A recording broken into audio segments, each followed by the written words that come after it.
So lads, I think this is another day of talking about the most delusional fan base in the history of sport, and this might be the worst thing I have seen. This might be the worst thing I have ever seen coming from the fan base of one Aya Wilson. Basketball fans are losing it after Jeff Teague and Cheryl Miller just dropped some hard truth bombs. Aya Wilson's bold claim about beating NBA players got shut down so fast it's got everyone talking. The aftermath? Pure chaos in the basketball world. But this conversation needs to just be stopped at this stage. It's ridiculous. What's good, everyone? Today we're diving into some serious basketball drama that's got the whole sports world buzzing. Aya Wilson made a claim that's got everyone talking.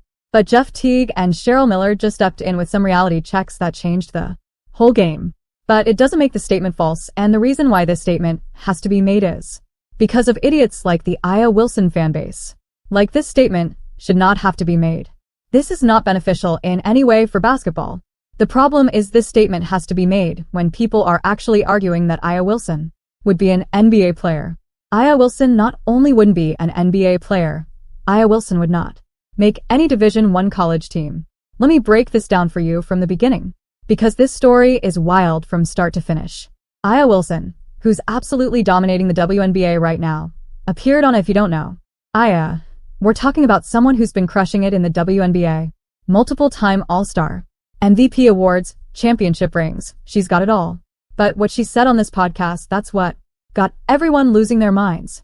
During this conversation, Wilson didn't just suggest she could compete with Hart. She straight up said she could beat him in a one-on-one game. And not just barely win, she specifically said she'd win 8-11. For those who don't play basketball, that's not a close game. That's a pretty comfortable victory she's predicting. Now, let's talk about Josh Hart for a second, because this context matters. Hart isn't just some end-of-the-bench NBA player. This is a guy who's been a crucial part of some really good NBA teams. He was even on Team USA's World Championship squad. We're talking about someone who's proven himself at the absolute highest level of men's basketball. When Wilson made this claim, Hart's reaction was priceless. He just started laughing. Not in a mean way, but more like he couldn't believe what he was hearing. But here's where things got spicy. Wilson wasn't backing down. She looked Hart dead in the eyes and said, "Don't piss me off." She was dead serious about this. That's when Jeff Teague entered the chat. And this is where the story takes a turn that nobody saw coming. Teague, who's been an NBA All-Star and knows the game inside and out, decided it was time for some real talk. He came in with some facts that had everyone's jaws dropping. Teague's response wasn't just about Wilson's claim. He expanded it to make a broader point about the massive gap between NBA and WNBA players. He said Wilson couldn't beat any NBA player. Not one. Not even the guys sitting at the end of the bench. That might sound harsh, but Teague was just getting started. Here's where Teague's analysis gets really interesting. He started breaking down just how deep the talent pool in men's basketball is. He pointed out that most NBA bench players, not even the starters, just the guys who barely get playing time, were absolute monsters in high school and college. We're talking about guys who were dropping 40 points a game in high school and still averaging 20 in college, who I'm not sure can dunk and is a pretty poor three-point shooter. Think about that for a second. These are the guys who aren't even good enough to start in the NBA. The guys who might play 5 or 10 minutes a game if they're lucky. Even they were completely dominating at every level before making it to the pros. That's the level of athleticism and skill we're talking about. But Teague wasn't done. He started breaking down the physical aspects of the game that most people don't think about. The speed, the strength, the vertical leap. These aren't just slight differences. We're talking about fundamental physical capabilities that create a gap that skill alone can't bridge. This isn't about discrediting Wilson's achievements. She's a phenomenal basketball player who's done things in the WNBA that are absolutely incredible. She's breaking records, winning championships, and inspiring a whole new generation of players. But when we start talking about competing against NBA players, we're entering a completely different conversation. Let's dive into some specifics about what makes this such a mismatch. First, there's the speed factor. NBA players aren't just fast. They're explosively fast. We're talking about guys who can cover the entire length of the court in a matter of seconds. Their first step is so quick it looks like they're teleporting. Even the big guys in the NBA move like guards compared to most other basketball players. Then there's the strength aspect. NBA players aren't just tall. They're incredibly strong. Years of professional strength training, combined with elite genetics, create athletes who can power through contact that would stop most players in their tracks. This isn't just about weight room strength. It's about functional basketball strength. The ability to maintain control while absorbing contact, to finish through defenders, to hold your position against someone trying to move you. The vertical leap is another huge factor. When people watch NBA games on TV, they don't really understand how high these guys can jump. We're talking about players who can grab quarters off the top of the backboard. Guys who can jump so high they can put their elbows on the rim. This isn't just about dunking. It affects every aspect of the game, from shooting over defenders to blocking shots to rebounding. These physical advantages create a cascade effect that impacts every aspect of the game. When you can jump higher, move faster, and power through contact more easily, it changes how you can play defense, how you can create shots, how you can finish at the rim. It's not just about being bigger or stronger. It's about how those physical advantages translate into basketball abilities. This brings us to another important point that Teague made. The level of competition these NBA players have faced throughout their careers. Most of these guys have been playing against elite competitions since they were teenagers. AAU tournaments, high school championships, college basketball. At every level, they've had to prove themselves against other elite athletes. Think about what that means in terms of development. By the time these players reach the NBA, they've spent years competing against other incredible athletes. They've had to develop their skills while facing defenders who could match them physically. They've had to learn how to score against players who could jump just as high, move just as fast, and push back just as hard. That's why when Teague says Wilson couldn't beat any NBA player, he's not trying to be disrespectful. He's just acknowledging the reality of the physical gaps we're talking about. Even the last guy on an NBA bench has spent his entire career competing against and beating. So, if you like the video, then please subscribe to the channel and give the video a like. Out other elite male athletes to earn that spot. And here's something else to consider. The NBA game itself is played at a completely different speed and intensity level. The pace is faster, the players are stronger, and the margin for error is incredibly small. Every player in the NBA, even the bench guys, has to be able to operate at that level just to stay in the league. This isn't about skill and isolation. Wilson's basketball IQ is off the charts. Her footwork is incredible. Her understanding of the game is elite. But basketball isn't played in a vacuum. At some point, the physical realities of the game come into play, and that's where these comparisons break down. Think about it like this. If skill was all that mattered in basketball, height and athleticism wouldn't be such crucial factors in scouting and player development. But they are, because basketball at the highest level is a combination of skill, physical tools, and the ability to apply those skills against elite opposition. This brings us to Cheryl Miller's story. And trust me, this is where things get really interesting. If you don't know about Cheryl Miller, let me put this in perspective for you. We're talking about someone who many consider the greatest women's basketball player of her era.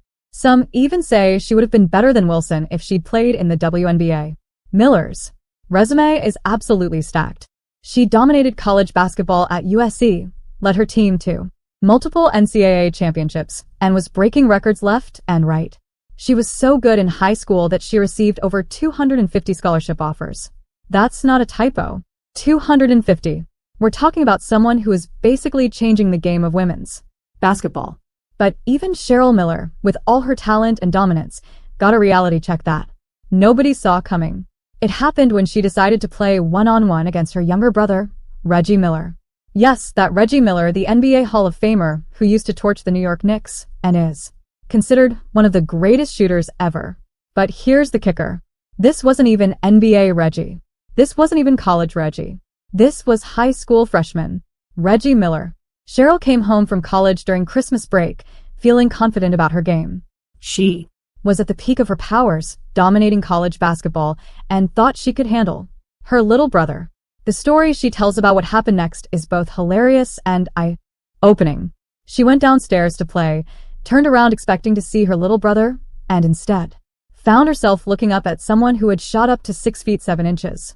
But Cheryl, being the competitor she was, still thought she could take him. What happened next has become a legendary story in basketball circles. Cheryl went for a shot, probably thinking she had this in the bag. But Reggie didn't just block the shot.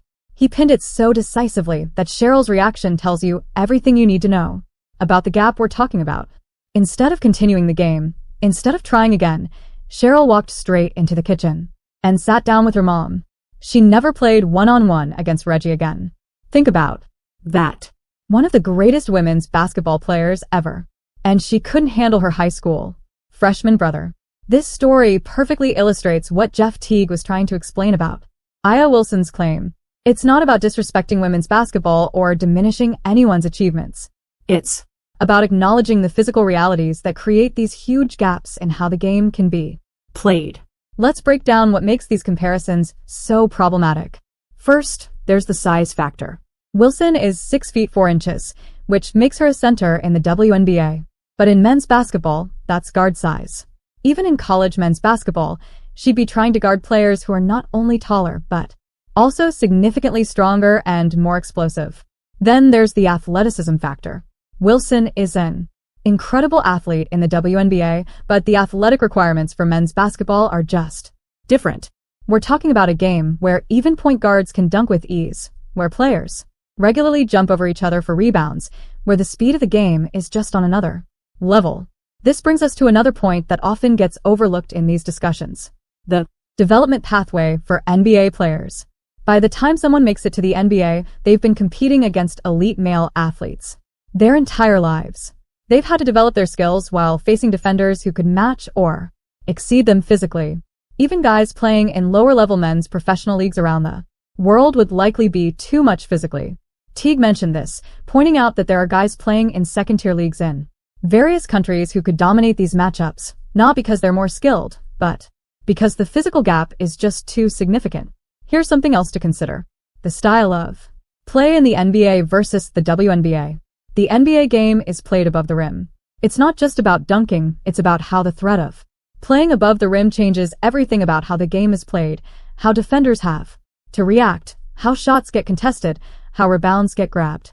Everything is different when players can consistently get their hands above the rim. This is why when Wilson says she could beat Josh Hart 8-11, it's not just unlikely, it's virtually impossible. Hart's combination of speed, strength, and jumping ability would make it nearly impossible for Wilson to get clean shots off. On defense, she'd have no way to stop him from getting to the rim whenever he wanted. But here's the thing, none of this should matter. The WNBA is an incredible league with amazing athletes doing remarkable things. Wilson is one of the best players in WNBA history, breaking records and pushing the boundaries of what's possible in women's basketball. These comparisons to NBA players don't do anything to enhance that legacy. The real conversation should be about how the WNBA is growing and evolving. The league is seeing increased viewership, more media coverage, and higher levels of play every year. Players like Wilson are inspiring a new generation of athletes and helping to build something special. Let's talk about what makes Wilson great in her own right. Her footwork is incredible. Her basketball IQ is off the charts. She's revolutionizing how the center position is played in the WNBA. These are the things we should be focusing on, not hypothetical matchups against NBA players. The same goes for the whole WNBA. The league has its own style, its own stars, its own incredible moments. When we get caught up in these NBA comparisons, we miss out on appreciating what makes women's basketball special in its own right. Think about how many amazing stories we're not talking about because we're stuck on these comparisons. We could be discussing how Wilson's game has evolved, how she's helping to grow the sport, how she's inspiring young players. Instead, we're debating something that doesn't really matter. This whole situation is actually doing a disservice to women's basketball.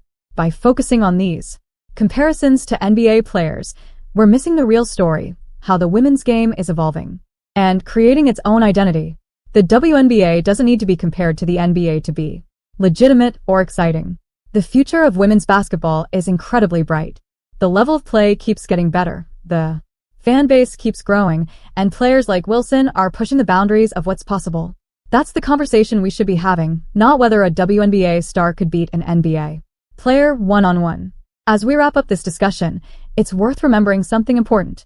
Basketball comes in many forms, and they're all valuable in their own way. The NBA and WNBA are different, Leagues with different styles of play, different stars, and different things that make them special, that we don't need to compare them to enjoy them both. The next time someone brings up these kinds of comparisons, maybe we can shift the conversation to what really matters. Celebrating great basketball in all its forms, appreciating athletes for what they bring to their own leagues, and focusing on the positive impact they're having on the sport as a whole. Thank you so much.